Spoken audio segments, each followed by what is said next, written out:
Hello Aries, this is Citrina and this is your astrology forecast for July 2018.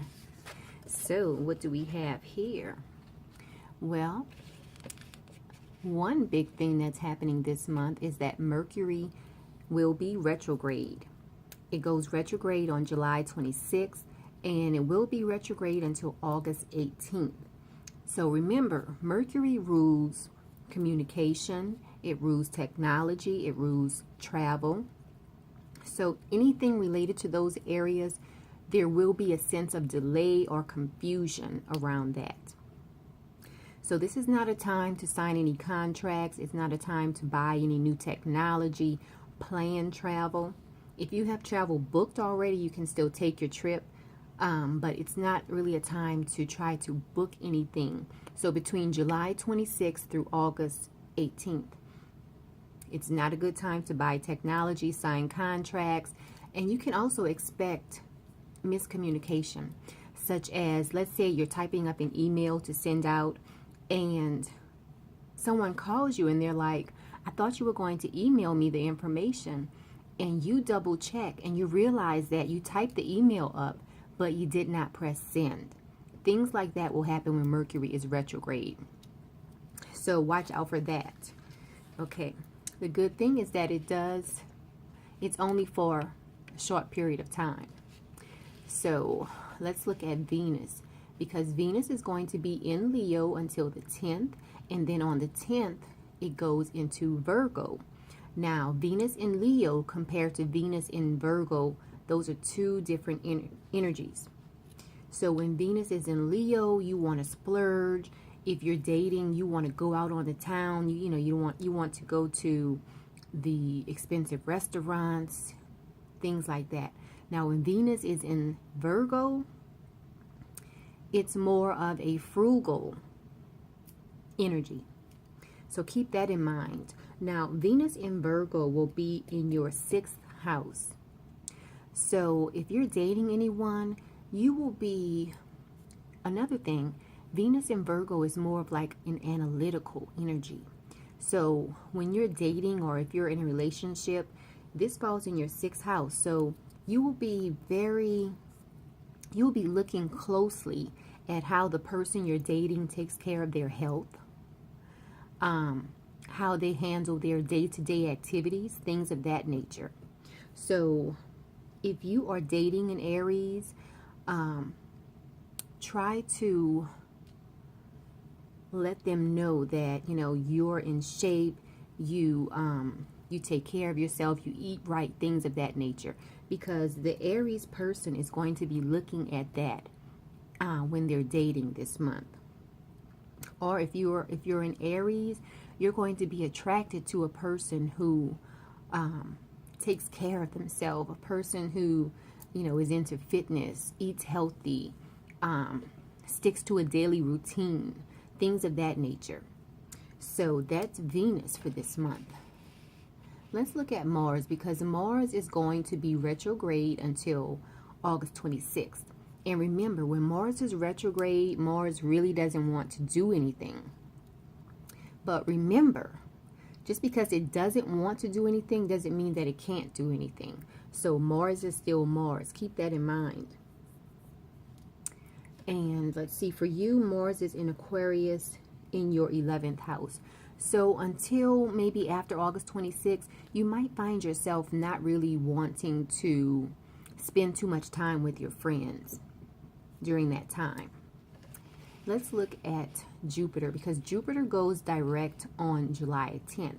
So whatever plans you've been thinking about, whatever deep feelings within yourself you've been thinking about, you will see some action start to take place regarding those things. Now for you, Jupiter is in Scorpio in your 8th house. So if you've been thinking about transformation, things of that nature, you will see some activity in those areas or in that area. Now, the sun is going to be in Cancer until July 22nd. And as of the 22nd, we can start telling the fabulous Leos happy birthday, because it will be Leo season then. So let's keep going on, because I want to talk to you about a major aspect that's happening. We have the sun squaring Uranus on July 25th. So you can expect some unexpected news during this time. Maybe a few days before the 25th or a few days after the 25th. But you can expect to hear some unexpected news during that time. In a square, if this were a trine, I would say I would lean more towards it being good news. But because it's a square, it will be something unexpected, and it might not be good news. I mean, it very well could be good news, but it's leaning more towards something that you really didn't want to hear about or don't want to hear about. Now for you, your sun will be in Leo in your 5th house of fun, creativity, things like that. And then Uranus will be in your 2nd house of material possessions. So something you might hear or experience would be, maybe you have kids going off to college and you find out they need an extra $2,000 to cover college expenses. You know, that's like an unexpected news you weren't expecting to hear because you thought you had everything covered. Now it's like you have to come up with an extra $2,000. Another example is, let's say you're out having dinner. You're enjoying yourself because it is the 5th house. The sun is in your house of fun. You're out having fun. And you'll hear unexpected news that you don't have any money on you and the person you're with doesn't have any money on them. So it's like, what are we going to do? Things like that. Something, you know, those are examples of things that might come up on July 25th. Now let's keep moving on. I want to talk about the new moon on July 12th. Now the new moon is going to be in Cancer on July 12th. And it's not just a regular new moon. This is a partial solar eclipse, which is like a major event. And let me tell you about the solar eclipses. Okay, so a solar eclipse is when the moon is in between the sun and the earth. Okay, so if you're a visual person, you can kind of visualize that. But this solar eclipse is a time of transformation, a time of taking action. So the only thing is that it will be in opposition to Pluto. So this is a time where you might see some drama or a crisis about to happen, but you will avert it. Also, this partial solar eclipse will affect you for the next, the next 6 months. And it's also a preview of what you can expect next year.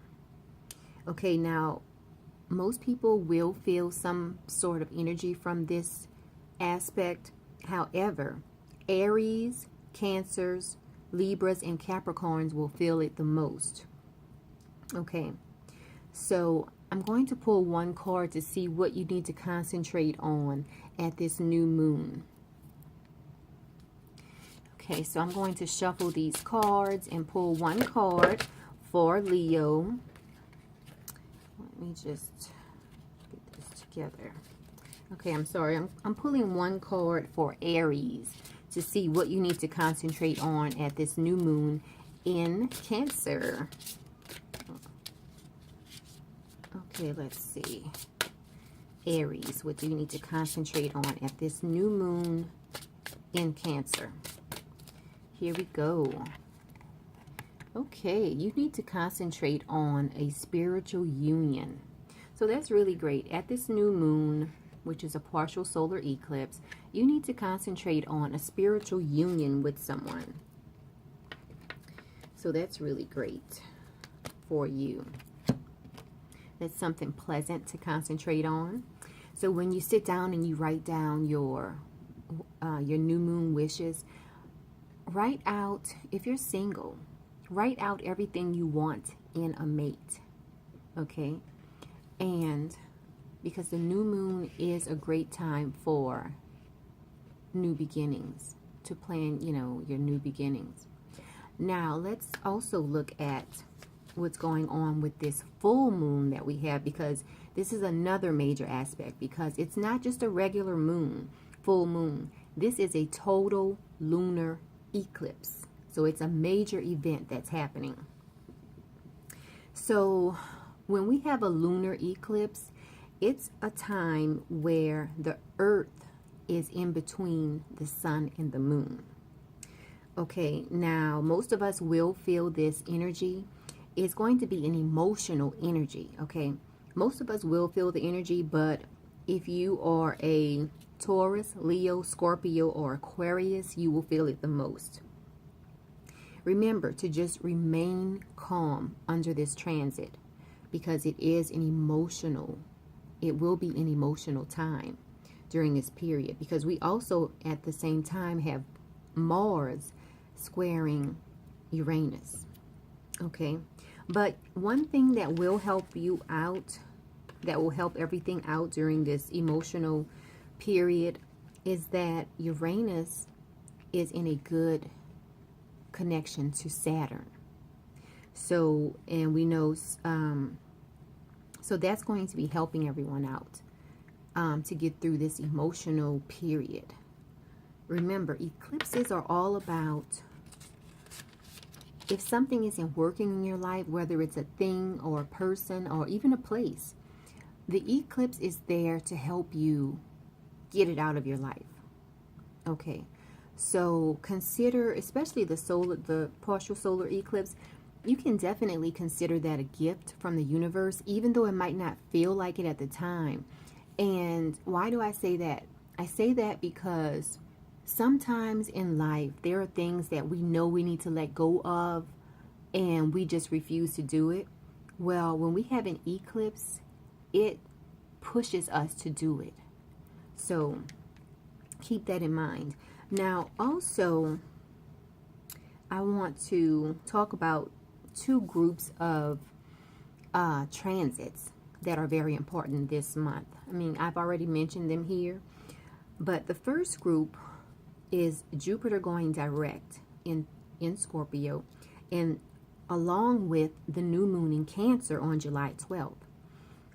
You put those two together, and it's about taking action, because Jupiter expands wherever it touches.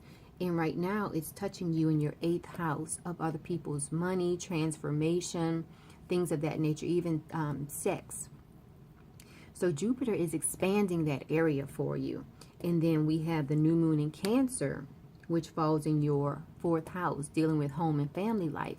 So you can definitely expect to see some action in relation to the things that you've been thinking about and planning while Jupiter has been retrograde in Scorpio. Okay, so that's the first set. Now the second group is what I'm calling the emotional gang for July. So we have the Sun going into Leo on July 22nd, and we all know the Sun going into Leo can be very dramatic, because Leos can be dramatic. I'm not talking about Leos because I'm a Leo. Okay, so I know all about the Leo dramatics that can happen. Okay, so we have the Sun going into Leo July 22nd. That's about being dramatic. The Sun squaring Uranus on July 25th. Unexpected news. Mercury going retrograde in Leo July 26th. Full moon, total lunar eclipse on July 27th. That's all about emotional happenings. And then, to put the cherry on the ice cream, the cherry on top, the total lunar eclipse is going to be in Aquarius with Mars. Remember, even though Mars is retrograde, Mars is still Mars, okay? And we all know Mars can bring about anger, okay? Which, when you think about it, Mars is trying to rest, okay? And here comes along the moon right alongside Mars. And Mars is looking at the moon like, hey, you know, I'm trying to chill out. And the moon is like, don't chill out. Don't you want to get angry about something? You know? So remember, I can compare Mars to a vicious dog. Okay? I mean, you know, Mars can be good because it helps us take action. But anyway, if you know of a vicious dog in your neighborhood that's always barking, and you know that if you try to pet the barking vicious dog, it's going to bite you. Well, let's say one day you're passing by the yard and the dog is not barking. So it kind of makes you feel like, oh, I can reach out and pet the dog because he's not barking today. And you reach out to pet the dog and he bites you. That's Mars. Because the dog is still a vicious dog, whether it's barking or not. So Mars is still Mars, whether he's retrograde or not, okay? So Mars is going to be in Aquarius with the total lunar eclipse full moon on July 27th. So all of those things happening together during the same time period, it's going to be a very emotional time for a lot of people. Okay, so just keep that in mind. Now, another good thing that's happening is that Venus is forming a bond with Pluto by the end of the month. And they're both in earth signs, so that's going to help us stay grounded, okay? So for you, you have Venus in Virgo. Venus is going to be in Virgo for you. And then Pluto is in Capricorn in your 10th house. So that's going to help you stay grounded and get you through this emotionally charged month. So this has been your July 2018 reading, Aries. This has been your July 2018 forecast. So please like this video, share the video, and subscribe to the channel. I greatly appreciate it. And until next month, Aries, remain calm and enjoy your month.